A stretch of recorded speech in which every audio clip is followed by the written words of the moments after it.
Doctor अजीज खान के पास चलते हैं। डॉक्टर अजीज खान जी, पंथ निरपेक्षता की एक अलग डेफिनेशन प्रधानमंत्री नरेंद्र मोदी ने दी है, क्या डॉक्टर अजीज खान उससे सहमत है? आपकी पार्टी उनकी पंथ निरपेक्षता से सहमत है? देखिए दीपक जी, ऐसा है कि माननीय मोदी जी क्या कहते हैं और क्या करते हैं ये तो अभी हम बाद में डिस्कस करेंगे।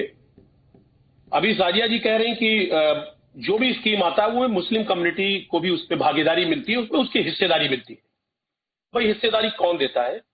ये मुसलमानों को या किसी भी कम्युनिटी को अगर जो भी स्कीम आता है उसमें अगर लाभ मिलता है या लाभान्वित हो रहे हैं वो लोग, तो ये संविधान ने हक दिया है कि आप उसे बाइफरकेट नहीं कर सकते।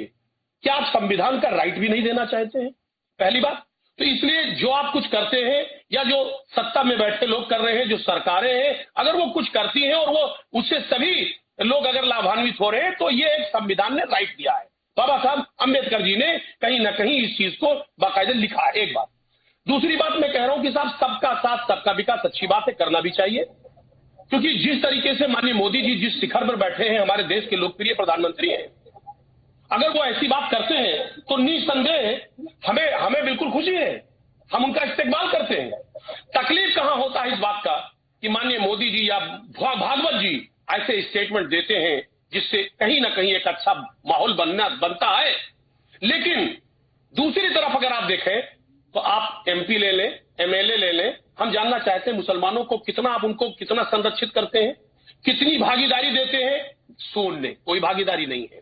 आप बयानों में आप देखें तमाम इनके बड़े नेता अलग अलग तरीके का बयान देते हैं जिससे हिंदू और मुसलमान के बीच में खाई पैदा होती है।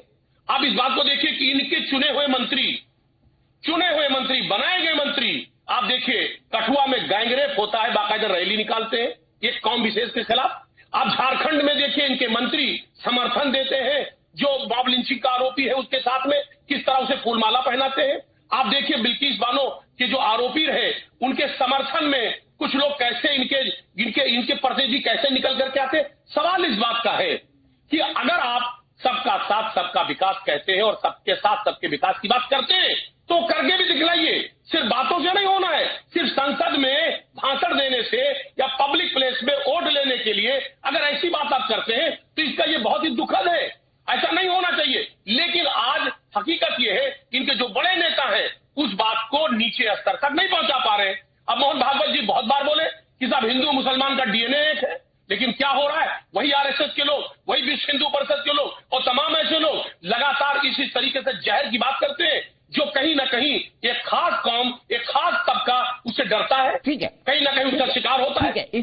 सीधे चलता हूं डॉक्टर अजीज खान के पास। डॉक्टर अजीज खान बताइए, आपकी बीजेपी का आरोप है कि आपकी ये तुष्टीकरण वाली पॉलिटिक्स असल में मुसलमानों का सबसे ज्यादा नुकसान करती है या अल्पसंख्यकों का सबसे ज्यादा नुकसान करती है, आप क्या कहेंगे? देखिए दीपक जी, दो तीन बातें करनी है। ये समाजवादी कर रही हैं शाजिया जी, इनको शायद पता नहीं कि समाजवादी का जो फलसफा है वो यही है कि मस्जिद की अज़ां हो या शिवालय का सजर हो, अपनी तो ये हसरत है किसी तरह शहर हो, किसी तरह शहर हो। अरे सुनिए ना मेरी बात, सुबह की तलाश से सुनिए। मैं कहना चाहूंगा अभी एजुकेशन पे बात हो रही थी, एजुकेशन पे बात हो। अरे सुनिए ना, अरे सुन लीजिए, आप सुनिए, आप सुनिए, आप जिम्मेदार हैं।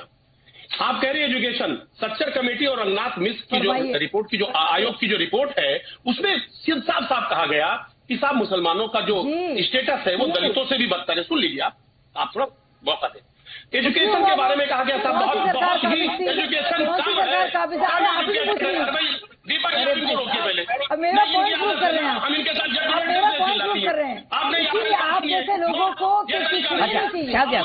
इनको कंप्लीट कर लेने दीजिए। डॉक्टर अजीज खान कंप्लीट करिए। शाजिया प्लीज, शाजिया रुक जाइए, बोलिए, मुझे संगीत रागी जी के पास जाना है। सर मुझे कंप्लीट करने में बड़ा इंपॉर्टेंट मामला है, बहुत इंपॉर्टेंट बात है।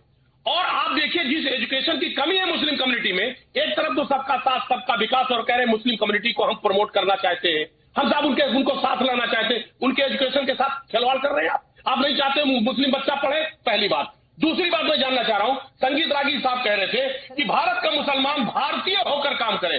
साहब ये कौन सा फार्मूला है? भारतीय होकर काम करे, क्या वो भारतीय नहीं है? दूसरी बात मैं दावा करता हूं, मैं कहता हूं पाकिस्तानियों के काम करेगा मुस्लिम कम्युनिटी, पाकिस्तानियों के काम करेगा कंट्री। अरे भाई आप सुनी नहीं रही है, मुस्लिम कम्युनिटी, मुस्लिम राष्ट्र फिलिस्तीनियों के काम करेगा या पाकिस्तानियों के, भारतीयों के तो करेगा काम मिलने के लिए वो भारतीयों की तो करेगा काम। अरे भाई नहीं जुलवाइए आप। असल बड़ी की भैंस। नहीं, आप इन्हीं से जुलवाइए। ये महिलाएं चिल्ला रही है, उसका फायदा उठा रही है। नहीं सुनी नहीं रही है। भारतीय मैंने उन्होंने लॉजिकल बात की। भाई भारतीय मुसलमान भारतीय होकर बात न करे तो किस देश का होकर बात करे? अरे भाई संगीत रागी जी ने यही तो कहा है। अरे हमें बात रखने दीजिए, हमें 10 सेकंड दे दीजिए। क्यों करेगा? पाकिस्तानियों के क्यों करेगा? अरे भाई बात नहीं सुनेंगे आप। क्यों करेगा? या अरे अमरीकियों भाई के क्यों करेगा? आप दीपक जी, आप वरिष्ठ या अल्जीरिया के क्यों करेगा? क्या क्या प्लीज को कंक्लूड करने दीजिए, प्लीज कंक्लूड करने दीजिए। यही तो बस कंप्लेंट नहीं करने देनी। देखिए दीपक जी, मेरा दो निवेदन है कि आज मुस्लिम राष्ट्र खाड़ी राष्ट्र, अरे खाड़ी भाई बात सुनिए ना, खाड़ी देश लगातार माननीय मोदी जी से हाथ मिलाने के लिए हाथ बढ़ा रहे हैं, बढ़ाया, तमाम सम्मान दिया, सम्मानित किया, अबू धाबी में यहां तक मंदिर बनाने की जगह तक दी। मैं कह रहा हूं मुसलमान तो बहुत लीनियंट है, वो आपसे हाथ मिलाना चाहता है, आपसे कदम से कदम मिलाना चाहता है, लेकिन आप बात क्या करते हैं? आप नफरत की बात करते हैं। रागी साहब क्या करते हैं? नफरत की बात करते हैं। वाजपेयी जी भी साथ में आके नफरत की बात करते हैं। अरे भाई आप दोस्ती का हाथ बढ़ाइए ना, लेकिन वो आप नहीं करेंगे क्योंकि आपके खाने के दांत अलग हैं,